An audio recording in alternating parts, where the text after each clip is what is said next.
Yo, yo, yo, yo, yo, it's your boy Run Flip the Jump, man. And I'm back with another Jump Man Woke Reaction compilation video. And if you follow me and you've been following me for the last 7 years, you know every holiday I always post videos on the truth of the holiday, the origins of the holiday. You know what I'm saying?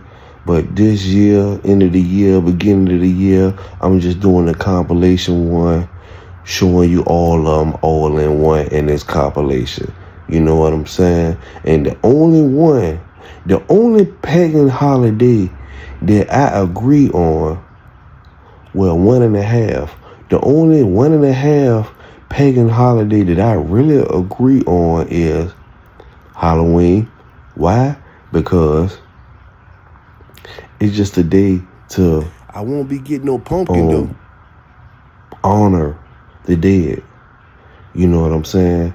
You can honor the dead on any day, for real. But if you're a spiritual being, a day like Halloween is not a bad day to honor your ancestors, to dress up like your ancestors. You know what I'm saying? But a lot of religion people is not going to go for it because they're going to look at anything dealing with the dead or so-called demonic, devilish evil. They going to look at it as goddamn black magic, witchcraft, and all that stuff. You know what I'm saying? But ain't nothing wrong with honoring your past ancestors, dressing up like one of your past ancestors or anything like that. It's only evil and demonic, as they title those things, is when you do things, when you use those things in the bad way. That only makes it bad. And the other half is because I'm a New Year's baby. So I'm going to bring in the so-called New Year every year on my born day, 0101. You know what I'm saying? On New Year's. You know what I mean? But hey, you know, that's my solo return back here in the physical. But y'all check out the compilation, leave compliments and all that good shit. I'm out. Peace. Wadu. Jump, man. Reaction. Nah, I don't celebrate Halloween and all that and carve out the pumpkin because I know from slavery, you know, my ancestors were slaves. So I know what the pumpkin stand for when they used to hang us and put the pumpkin on top of our head. Really? I'm not inviting that energy into my life. Yeah, that's what that is, that jack-o'-lantern. That's a nigga. Hung. Yeah, put the pumpkin, man, gouge his eyes out, everything, put the pumpkin over his head and carve the bitch up. That's what that did, hanging from a tree.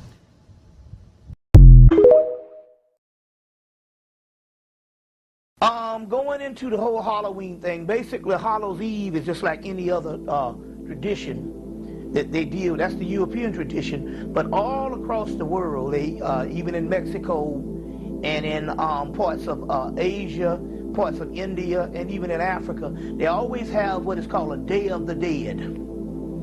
The dead also represents the day of the ancestors, but it also represents the underworld, the hollow earth.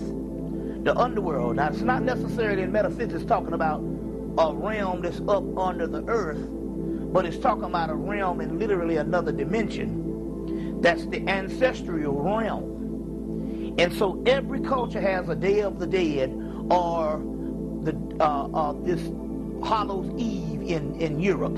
That's the European form of the Day of the Dead, dealing with that particular ancestral aspect. It becomes a little more elaborate, you know, with the ghouls and the goblins and all this type of stuff. But still, yet that's the basis of this. So it is. So this is a very important day if you understand and read behind the lines in the particular aspect that we honor the realm, the ancestral realm. Give you an example of how we've been spooked out based on Christianity. I have a skull in my living room stuck inside a black pot. So when people come in, they automatically spooked out about it. Now, over over the years, some of the meanings of these things have been lost based on time. But the practitioners still keep up to the tradition of those particular customs, although the real meaning could be lost in time. And that's what happens a lot of times. Then other cultures come in, and because they don't know the real meaning, because some of the practitioners might not know the real meaning, they all relegate all this stuff into evil, a superstition, or bad. 98% of things on the planet, we'll always remember this, 98% of everything that we call evil is basically a misunderstanding based on time and historical ignorance. The first jack-o'-lanterns in America weren't pumpkins. They were the skulls of black slaves, burned black and lit from within. Enslavers twisted old Celtic rituals into something even darker. After lynchings and executions, the skulls of enslaved Africans were sometimes taken, hollowed, and blackened in fire. Flames were placed inside the bone, turning a human head into a lantern of terror. It wasn't about Halloween fun. It was about fear. These lanterns sent a brutal message: run, resist, or rebel, and this will be your fate. Over time, America buried the truth pumpkins replaced skulls, and the story was rewritten to sound innocent, but the roots were soaked in black suffering. So when you see a glowing pumpkin on a porch, remember it began with the skulls of enslaved black people, burned and desecrated to keep us in chains. Halloween hides the horror, but we refuse to forget.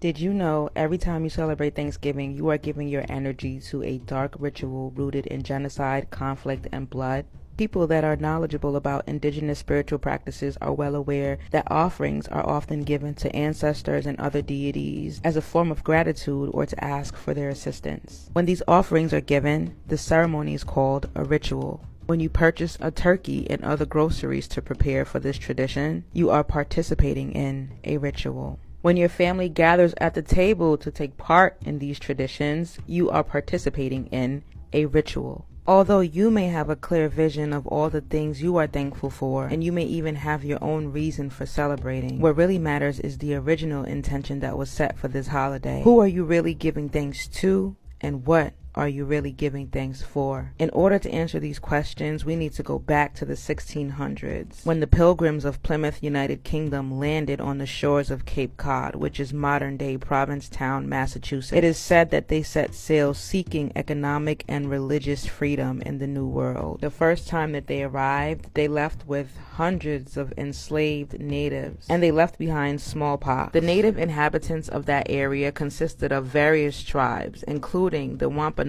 people and the Pequot people. They were there for over 10,000 years before the Europeans arrived. The Pilgrims began to build their settlements, but they were not doing so well. They lived in dirt-covered shelters with a shortage of food, and many of them died due to illness and harsh weather. The natives that were there, specifically a man named Squando of the Wampanoag tribe, helped them, and he taught them how to plant crops, including corn, as well as where to fish and hunt. As a child, we're taught that the Pilgrims created this feast called Thanksgiving to show their gratitude to the natives for teaching them how to live off the land. But this, like many other things taught in school, is only partially true. They don't tell you about the Puritans, who are also from England, that came after hearing of the success of the New World and started warring with the Pequot tribe over their land. They were enslaving and killing the native people left and right. Massacres were taking place every day, just like Columbus did to the Arawaks, and just like Leopold did to the Congolese, and many more. It's the same story in a different location. Every time they successfully destroyed the people of these tribes, they would have a feast feast and give thanks. They were celebrating the victory of murdering your ancestors, and every time you sit down to celebrate Thanksgiving, whether you realize it or not, you are doing the same. Anyway, Squanto tried to get the Pequot and the Puritans to sign a peace treaty, but the Pequot declined. They fought to keep their land and their dignity. The Pequot War was one of the bloodiest Native American wars ever fought. In 1637, near present-day Groton, Connecticut, the Pequot people gathered for their yearly Green Corn Festival, which was their version of Thanksgiving. In the late night hours, the English and Dutch forced the sleeping natives out of their homes and proceeded to beat, murder, and enslave their men as their women and children stood by and watched in horror. The next day, the governor of the Massachusetts Bay Colony declared a day of Thanksgiving because over 700 unarmed men, women, and children had been murdered. Motivated by their victory, the colonists and their native allies attacked village after village. Women and children over 14 were sold into slavery while the rest were murdered. Boats loaded with as many as 500 enslaved individuals regularly left the ports of what the Europeans called New England. Following another successful raid against the Pequot in what is now called Stamford, Connecticut, the church announced a second day of Thanksgiving to celebrate their victory. They hacked off the heads of the natives, and their heads were kicked all over town like soccer balls. The chief of the Wampanoag tribe was beheaded, and his head was put on display in Plymouth, Massachusetts for 24 years. These Thanksgiving feasts continued after every massacre until George Washington finally suggested that only one day of Thanksgiving per year be set aside. Later on, during the Civil War, Abraham Lincoln declared Thanksgiving a national holiday. Every year when you celebrate this holiday, this is what you're giving your energy to. Many of you will say that you're only celebrating for the food or to spend time with family and friends, not realizing that as long as you are putting energy into this holiday, you are taking part in their ritual. I challenge you to create your own day of gratitude, one that isn't rooted in murder. Set aside a day to have a big meal with your family and friends and make it your own family tradition. Let me know in the comments when you stopped celebrating Thanksgiving. And if you haven't, when do you plan to stop participating in this tradition of making a mockery of your people? As long as we continue to participate in their rituals, they will remain at the top and we will stay right here at the bottom.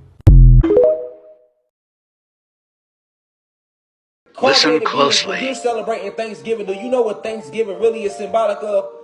Nigga, yeah, you know about the Pilgrims and the Indians, but they never taught you that you was the Indians, so you really never thought you was the Indians. I did, growing up. I'm like, the Indians, we Africans, nigga. You know what I'm saying? That's what I thought. That's the program that we was fed. So that's what I believe. But when you think about this from now that we know that we understand that we are gods and goddesses, we understand that this is a frequency where we understand that this is the end of their motherfucking system, right? So now let's really look at what Thanksgiving really has been. What is Thanksgiving? Right? They say that's the day when the Pilgrims basically betrayed the Indians. Even if you don't know about it on a cosmic level, let's just look at it on a third dimensional material level, right? This is the day that these motherfuckers came and killed your ancestors, nigga. Slaughtered us. You feel me? And didn't do it with no honor neither, you know what I'm saying? Nigga, they didn't come kill us with no honor. No, they didn't. Nigga, they didn't swear with us with no gangster shit, fam. That ain't what Thanksgiving was like. They really threw a gathering, family. And your ancestors. Because if you are black or Latino, you have carbon in your skin. You are an Indian if you want to call yourself that. Because they called us Indians before too. That was one of our names. Alright? This video right here is about Christmas, America's biggest satanic holiday. Now I know what a lot of y'all getting ready to do and say, oh, Christmas is about Jesus and holiday cheer and blah, blah, blah. No, it's not. And y'all know how I do and how I've been doing on this channel. I've been coming with the facts. So hold on to your reindeer. Don't fall out your sled, okay? Because we finna do the same thing and slide on Christmas, okay? Now, Christmas has nothing to do with Jesus, okay? And December 25th is not only astrologically significant to the sun setting within the southern sky, specifically within a Crooks constellation for 3 days, from December 22nd to December 25th before it comes back into the northern hemisphere. Hence the biblical, allegorical, astrological, metaphorical reference of the sun, aka Jesus, dying and rising again 3 days later. But December 25th is associated with with a European / German folkloric deity named Krampus. Okay? Now, it's finna get crazy. Okay? Krampus is known as the Christmas devil. Okay? So, before we go, because Santa Claus is Satan. Okay? And we're gonna prove this. Now, Santa Claus, right, is Satan. If you take the N out of Santa Claus and put it on the back, it spells Satan. Now, if you study what is known as psycholinguistics, aspect of psycholinguistics is how your brain, okay, sees a word even if the letters are scrambled. So if you see God, your brain also sees dog, okay? As long as either the first or the last letter is in its proper place, your brain is still going to read the word, okay? So you could be reading something and it could say kill yourself today, but you don't know that. But your brain is still reading that because either the first or the last letter is in a proper place. So Santa, S-A-N-T-A, if you take the N and put it at the back, it spells S-A-T-A-N, which is Satan. So your brain is still registering Satan every time you see Santa. Now, Santa Claus comes on December 25th and gives the kids gifts. Now, Santa Claus is Krampus. Krampus is a European / German deity which comes on December 25th and eats and puts the kids in his knapsack and goes off with the children to eat them. Okay? And Krampus has horns just like Baphomet, which is the symbol of Lucifer. Now, I know what y'all saying. Oh, well, how you just gonna associate Santa Claus with Krampus? When the church wanted to co-adopt these so-called pagan festivities, you couldn't just bring Krampus to America because America is a so-called Christian nation. So they had to revamp Krampus and turn him into Santa Claus, aka Old Saint Nick. Now, what y'all don't know is Old Nick, okay, is not a person. Saint Nicholas was allegedly a person. Old Saint Nick, okay, Old Nick, the word Old Nick, O-L-D space N-I-C-K, is a title for devil. Go look it up. In 1643, the phrase Old Nick was first created, and it literally means devil. And the second definition is nickname for Satan. Okay? Okay, go look it up. So when you say Old Saint Nick is coming on Christmas, you literally saying old devil or Satan is coming. Santa Claus is Satan, okay? Krampus is Satan. Krampus is Baphomet. Krampus is Lucifer. Now let's continue to get crazy, okay? Because now, remember, Krampus come to get the bad kids, okay? He come to steal the kids and eat them. And you can go look up all kind of pictures and paintings of Krampus. You're going to see him with the red lower half, pants on just like Santa Claus, and he gonna have a knapsack, but instead of gifts in it, he gonna have kids in it. So all they did was turn Santa Claus into a chubby old white man, and they turned the kids into gifts, okay? And instead of Krampus coming to take the kids, now allegedly in the form of Santa, he comes to give them kids. And this is why they made Santa Claus red, the same way that they always characterize the devil as being red. Now, let's continue on, because we want to talk about the song Santa Claus is Coming to Town, okay? Remember, once again, Krampus's job was to come for all the naughty children, right?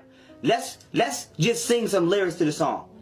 The song goes, you better not cry, you better not shout, you better not, it goes, you better not pout, you better not cry, you better not shout. I'm telling you why. Santa Claus is coming to town, aka Satan, aka Krampus. Now when he comes, what's happening? Let's continue the song. He knows when you are sleeping. He knows when you're awake. He knows when you've been bad or good, so be good for goodness sake. Now, why would you be telling kids, please be good for goodness sake? Okay? Because it's a consequence. And what is the consequence? Krampus, aka Baphomet, aka Lucifer, aka Satan, aka Santa, is gonna eat your ass and carry you off. Okay? The song is demonic, okay? It's a demonic song, and people singing it, okay? You got kids singing this song, warning them about the Christmas devil who comes to kidnap kids and eat them. This is all researchable. Go look it up. I don't want to hear it, okay? Now let's keep it moving now. Now we want to talk about the Christmas tree, okay? Because Satan, aka Santa, comes down your chimney, and coincidentally, Krampus used to come down people's chimneys too. Coincidentally. But Santa comes down your chimney and puts gifts under the Christmas tree. Okay? So you got to decorate the Christmas tree for Satan. Let's focus on the Christmas tree, right? The Christmas tree, right, is what? A decorated tree that you set up in the awaiting of Satan, aka Santa Claus, to bring you your gifts. Now let's go to the occultic sciences behind the tree, right? The tree itself represents the tree of knowledge within the Bible. The balls on the tree represent the fruits on the tree that Eve ate from, that the devil told her to eat from, aka Satan.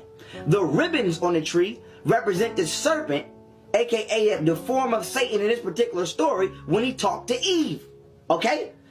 And the 5-point star on the top of the tree represents the pentagram, which in Satanism is a symbol for Lucifer. Okay? And not only is it lit up, you got lights on the tree. Why? Because Lucifer is the beholder of light. So your Christmas tree is a replica of the tree of knowledge. And remember, Luciferians believe that Lucifer gave Adam and Eve the gift of knowledge that God tried to withhold from them. This is why you're waiting for Santa, aka Satan, to come down your chimney and give you a gift underneath your Christmas tree. See? Can we talk about the dark history of Easter? You gotta make sure you check outside. Sorry to say that Easter has nothing to do with Jesus. Many aspects of traditional Christianity, holidays, practices, doctrines, the bunnies, the eggs, springtime, came not from Christ or the Bible but came from pagan religion. Easter Sunday is a Babylonian pagan holiday, which idolizes the fertility goddess Ishtar. Worshipping Ishtar was intended to ask for her blessing of fertility on the crops and everything else. On the first Sunday after the full moon, they would celebrate by baking cakes, getting drunk, and committing other heinous crimes. Women were required to celebrate the conception by laying down at the temple of Ishtar and having relations with anybody who walks in. There is a very, very dark history on why they color eggs. Babies were sacrificed, and the blood of the infants were dipped in the eggs for Ishtar. Want to know the reason there's a bunny rabbit? Rabbits can bear several litters of young each year, meaning they have high fertility. Decorating eggs seems harmless until you consider the origins of it. None of this had to do with Christianity. The bunnies and the eggs are not as simple as they seem, and this holiday is not holy. Y'all be safe. Some of you getting ready for Easter, 90 going 100. Lord have mercy. Lord child. Lord Jesus. It's Easter. You getting ready to get your big hat with the cherries and bananas and all stuff on top of it. And your Easter dress and your Easter shoes and your Easter suit. You wearing silk and satin and Oochie and Poochie and Gucci. And if you can't afford that, you're wearing the twins, Polly and Esther, for Easter. Who was Easter? This is genocide. This is a part of the Holocaust. Who was Easter? Easter is an old white sex god. Got nothing to do with Jesus, the black revolutionary Messiah, the black son of the living God, the black Messiah, the black Redeemer. What does a white rabbit have to do with Jesus? What does a white man with a red suit on have to do with Jesus? This fella gets more play than Jesus. White people in pagan backward Europe used to get buck naked. The white woman would dye her body and paint her body from head to toe. She would hide in the bushes, hide in the trees, hide in the caves. The white man would go, he didn't go Easter egg hunting. The white man would Easter leg hunt. And wherever he found a white woman, he'd jump right on her right there. Sometimes 2 or 3 men would jump on one white woman. They thought that all of this silly, perverse sexual activity is what made the flowers bloom, what made the birds sing, and they thought that filled the atmosphere with the fragrance of spring. The fools didn't know it was going to be spring anyway. Some white men would get naked and paint their bodies all over too, and they would go hide, hoping somebody would find them and mistake them for a white woman.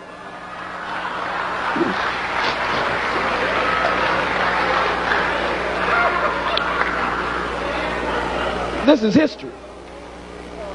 Easter, Astarte, or Easter, is the name of a white sex god. That's why they use the egg. That's why they use the bunny. Why do you think the bunny is the same symbol for the Playboy magazine and the Playboy bunnies and the Playboy club that is used for Easter?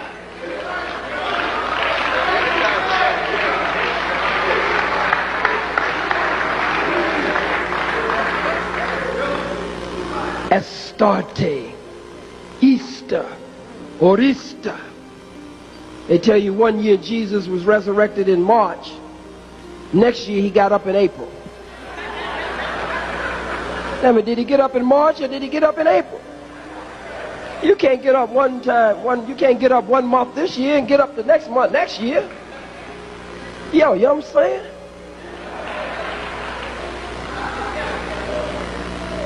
Give me a break. This has nothing to do with Jesus, the black revolutionary Messiah. Get this out of your home.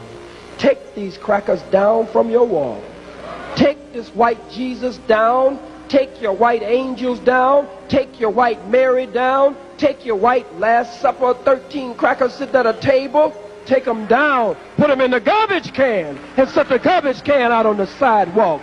And let the garbage man pick it up and take it to the garbage dump. You must have a black liberation theology.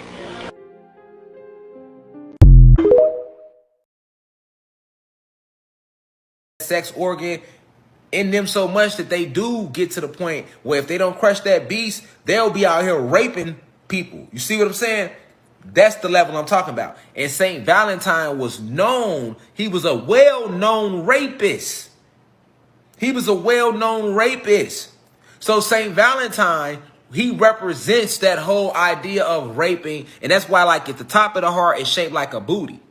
And the bottom is shaped like the entrance to a coochie. Like how when you go inside the coochie, once you release, and it goes up through, you know. So it represents the duality of having sex with basically a male and a woman. You get what I'm saying? Because St. Valentine's did both. St. Valentine had sex with men and women.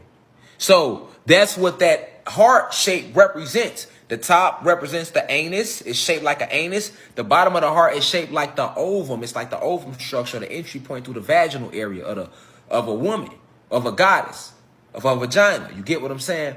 And that's why they try to say, hey, it's love.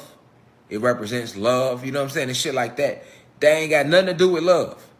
The heart shape on Valentine's Day ain't got nothing to do with love. And that's why I'm trying to tell you, your heart ain't even shaped like that. The heart ain't even shaped like that. Go look up the real shape of a heart. It is not shaped like that. So that's why I told y'all to drop them heart emojis. Because you should ask yourself, why is the heart shaped like this if the real heart don't look like that? And then they get you to use the heart as a symbol of love. So now when you're dropping that heart emoji, you're dropping this symbol of St. Valentine, of the duality. Yeah, it get deep. I'm going to open y'all eyes in here.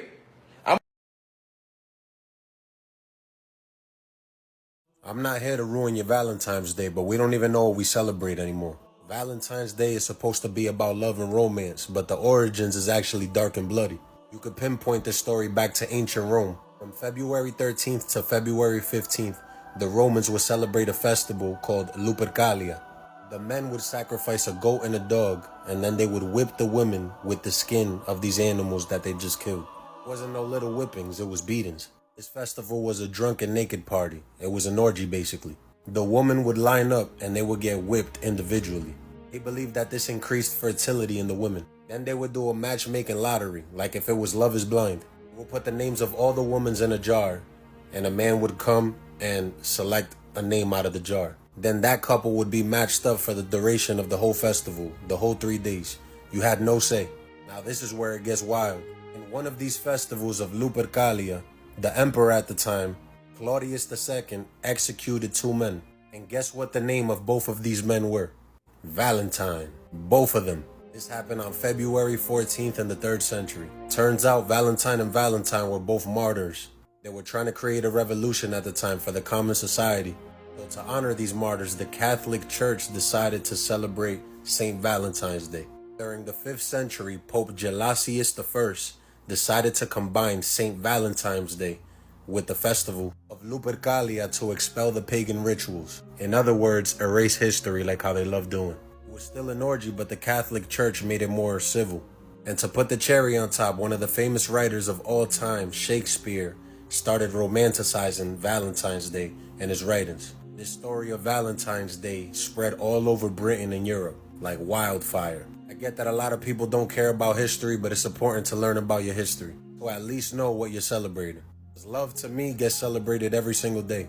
There's no need to have an exact date to show that love. And just know when you're celebrating Valentine's Day, you're really celebrating a pagan holiday, an orgy party with whips. Happy Lupercalia. Now listen, right? Valentine's Day is not what you think it is, you know. It come from the Roman holiday, the Lupercalia, right? I'm explaining to you what they used to do. Jews coming. So what they used to do is have large gatherings of young people, right? Boys and girls. Put all the names into a basket. Then the men would come and pick names out of the basket and go and have relations. They would choose a name and then go step off into a groupie. I showed y'all what groupies really was, right? They come from the Greek god Eros, right? Which means like erotica. They use a cupid, which is a baby with a love arrow. So basically, a high priest king that wasn't with the fuckery, his name was Priest Valentine. They killed him. Listen, he tried to put a stop to the madness because Rome was letting people marry they was letting men marry the young people, whoever it was, boy or girl, right? He tried to put a stop to it. His name was Priest Valentine, right? He was a Christian priest, so then they just took his name and remixed it and killed him. But he wrote a letter to the people the day he died. Listen, he went against the state and he went against the whole Roman tradition at that time of what they was doing. He was like, nah, right? So they killed him that night, executed him, got him out of there. He wrote a letter that was coming. So he wrote a letter to the young people saying, dear young people or whatever, but he put, from your Valentine, right? He didn't put the S, but you know, from your Valentine. And tried to let them know what was going on, what was bad about it, the direction, the way that the people was heading, and how they was confused and morally fucked up. So be careful while you out there celebrating Lupercalia in the name of the god Eros, which means erotica. You know what I'm saying? And they used to add a blood ritual to it. You must know that. So, happy Valentine's Day.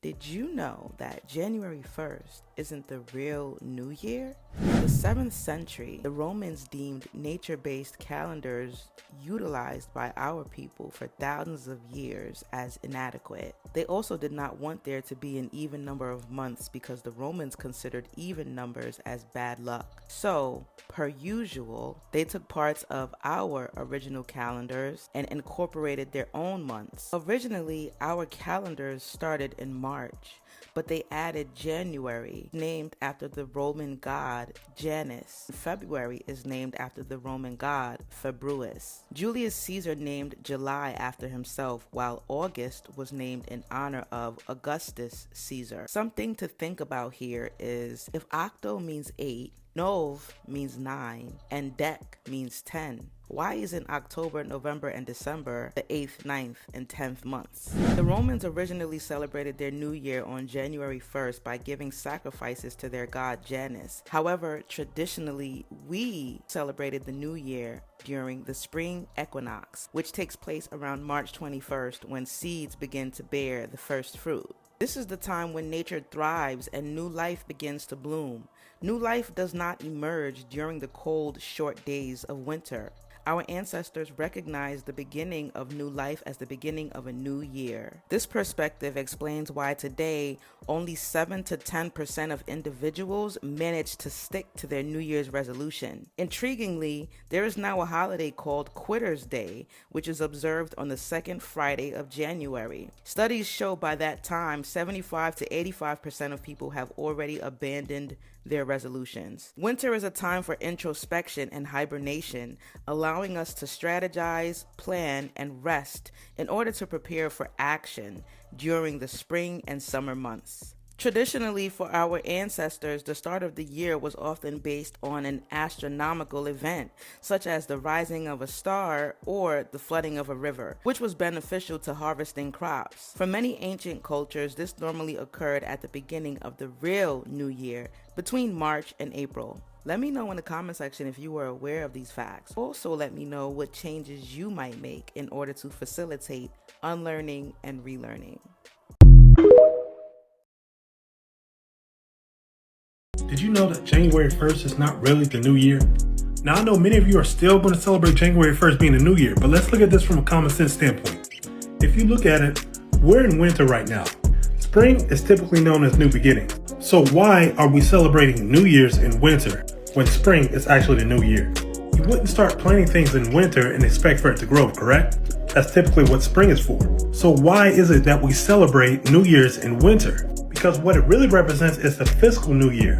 A fiscal year is a one-year period that companies and governments use for financial reporting and budgeting, which is why it's so-called tax season. A fiscal year is most commonly used for accounting purposes to prepare financial statements. And since the United States is a federal corporation, this is why it has its citizens doing their tax statements at the fiscal new year.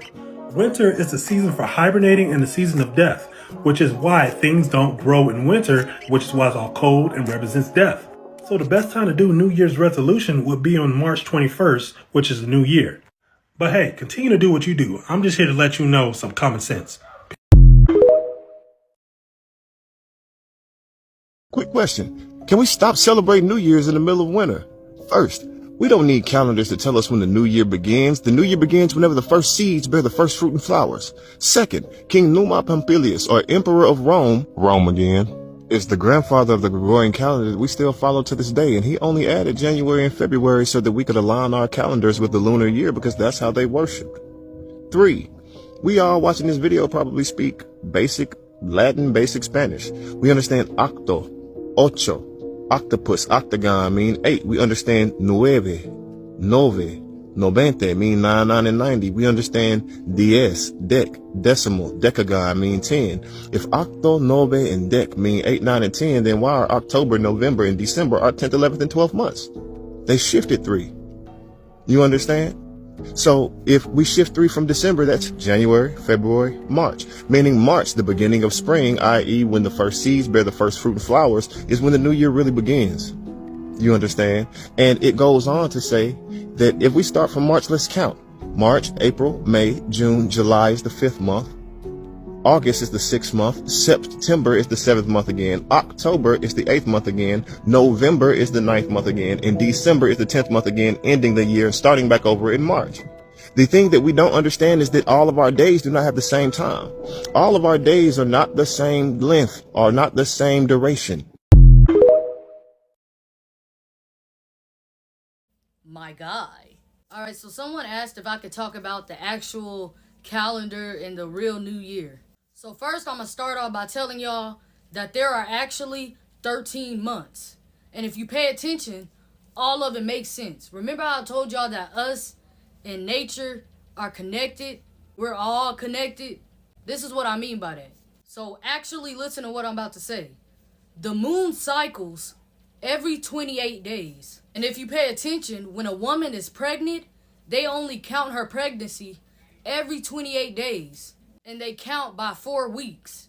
4 weeks in this month, 4 weeks in that month. And that's why when you count the weeks, it go by 7, 14, 21, 28. And the reason why I say we actually have 13 months is because if we have 13 months instead of 12, each month will have 28 days.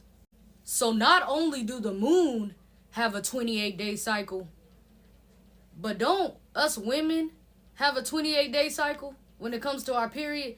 Not only that, God calls the moon a her. So the moon itself is represented as a female.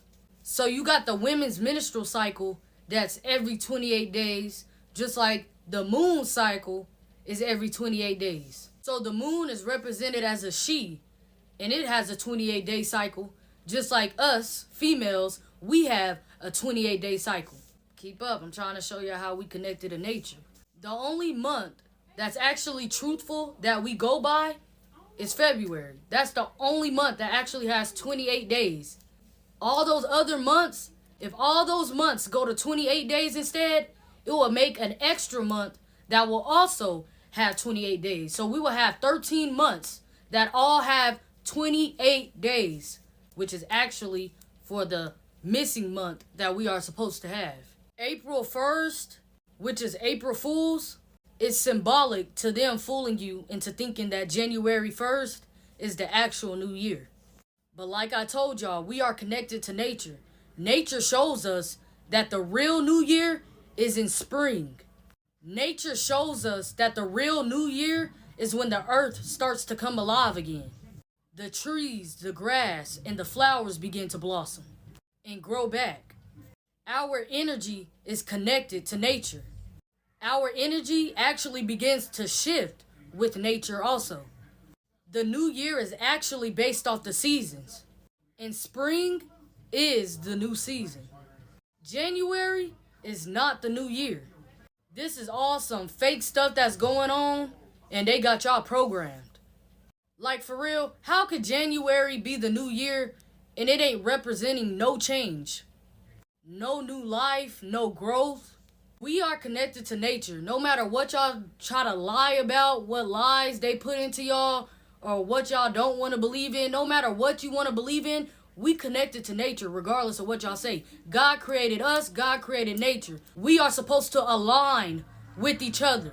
13 months instead of 12 will be exactly 28 days in each month. The first will always be a Monday, and the 28th will always be a Sunday. Every month will have exactly 4 weeks, and we will properly align ourselves with the moon cycle. Moon cycle, 28 days. Menstrual cycle, 28 days. Days of the month, 28 days. September came from an old Roman word called septem, meaning 7, which was originally the 7th month. October came from the Latin and Greek word oct, meaning 8, which was originally the 8th month. November came from the Latin word novem, meaning 9, which was originally the 9th month. December came from the Latin word decem, meaning 10, which was originally the 10th month. So September is actually the 7th month.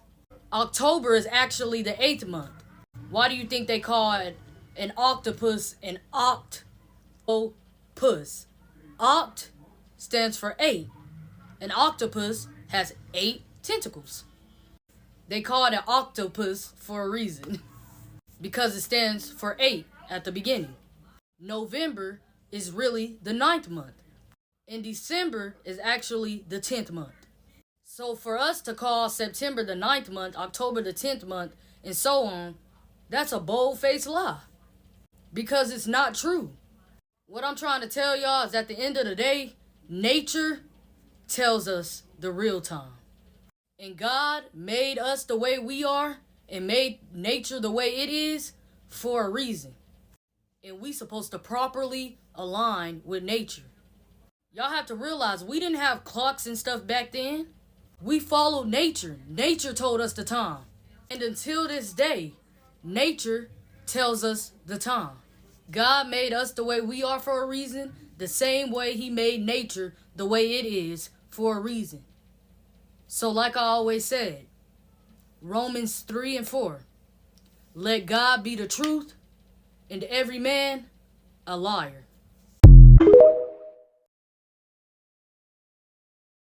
Hey man, Happy New Year. Bro, New Year's was months ago. That's what they want you to think. What do you mean? The real New Year starts in the spring when everything wakes up. At least that's how it's always been until the Gregorian calendar messed everything up. So how did the Gregorian calendar mess things up? Pope Gregory introduced the Gregorian calendar not to keep time, but to remind folks when to pay taxes. That's why it's called calendar, because in ancient Rome, calends was the day that debts were recorded. Wait a minute.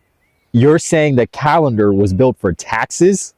Exactly. And the whole system got thrown off earlier when Julius Caesar and Augustus decided they wanted their own months. That's how we got July and August. Well, why is February so short? Because Augustus wanted his month to be just as long as Julius's, so he stole a day from February. So they reshuffled time to feed their egos. Here I thought they made February short because they were just racist towards Black History Month. But this makes more sense. And that's not even the craziest part. Have you ever noticed the months don't even truly line up to their names? Think about it. September, Septem, 7, but it's the 9th month. October, Octo, 8, but it's the 10th month. November means 9, but it's the 11th month.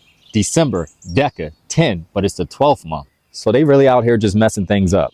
If the calendar was actually accurate, we would have 13 months, not 12. But why 13? Because it follows the natural cycles of the moon's 28 days, which also corresponds to women's menstrual cycles.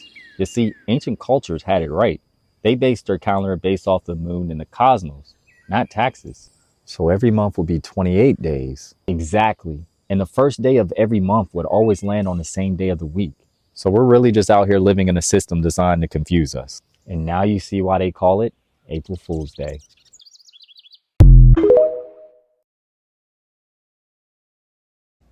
Don't celebrate Columbus Day unless you like child predators, because that's exactly what Christopher Columbus was, a child predator. But let's get down to the facts and what they hid from us. The truth is, Christopher Columbus enslaved indigenous people and trafficked young girls. He put little girls on a boat as young as 9 and 10 years old and sent them to be abused on an island. Sounds familiar? Now tell me that doesn't sound just like Jeffrey Epstein. Different century, same sickness. Whole groups of children were torn from their families and forced onto a ship. He shipped those girls to an island to be used and sold. That isn't exploration. That's human trafficking. This man didn't discover anything.